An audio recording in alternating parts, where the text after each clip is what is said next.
Hello বন্ধুরা, ইচ্ছে হলো তাইতে তোমাদের সকলকে স্বাগত জানাই। আজ আমি তোমাদের দই পনির করে দেখাবো।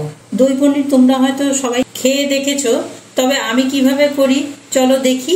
আমি প্রথমে দই পনির করার জন্য আমি একটা টমেটো কুচিয়ে নিয়েছি, কিছু কাজু নিয়েছি, আদা নিয়েছি, পেঁয়াজ নিয়েছি, চার মগজ নিয়েছি, 1 চামচ পোস্ত বাটা নিয়েছি আর কাঁচা লঙ্কা নিয়েছি, স্বাদ অনুসারে লবণ, চিনি গুঁড়ো নিয়েছি, চিনি গোটাও নেওয়া যেতে পারে, আর দইটাকে আমি ভালো করে ফেটিয়ে নিয়েছি। আর পনির, অবশ্যই পনির, এখানে 200 গ্রাম পনির আছে।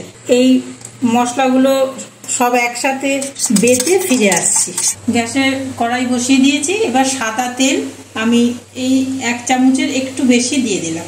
সাদা তেল দিয়েও করা যেতে পারে, আবার মাখন দিয়েও করা যেতে পারে। সাদা তেল গরম হয়ে গেছে, বাটা মশলাটা যেহেতু দই পনির করছি আমি হলুদ দিচ্ছি না, যার ইচ্ছে হলুদ দিয়েও করতে পারেন।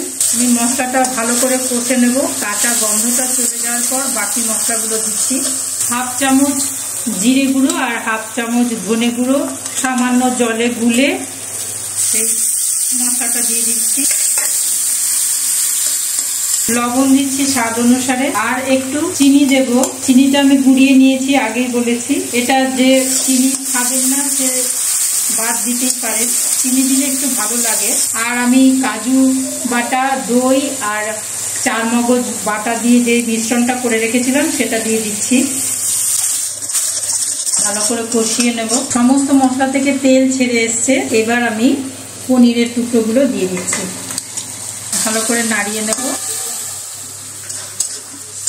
সামান্য একটু জল দিয়ে দিচ্ছি, জল মানে ওই বাটা মশলার বাটি ধোয়া জল দিয়ে দিচ্ছি।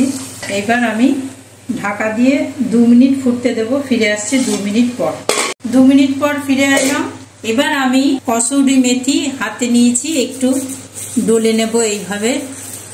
ভালোবাসার ছোঁয়া আছে এতে, এটা না দিলে এ খাবারের স্বাদই জমবে না। আর দেব সামান্য একটু গরম মশলা গুঁড়ো, আর একটু দেব ঘি নামানোর আগে। যাদের ঘি খাওয়া বারণ আছে তারা ঘিটা স্কিপ করতেই পারেন, কিন্তু ঘিটা দিলে খেতে ভালো হয়। রান্না হয়ে গেল আমার দই পনির।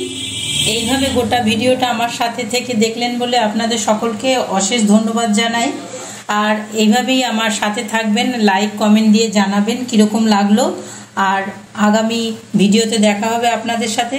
পুরনো বন্ধু যারা আছেন তাদের সকলকে ধন্যবাদ জানাই। নতুন বন্ধু যারা হবেন তারা সাবস্ক্রাইব করে পাশে থাকবেন। আর আজকের মতন আসি তাহলে, বাই।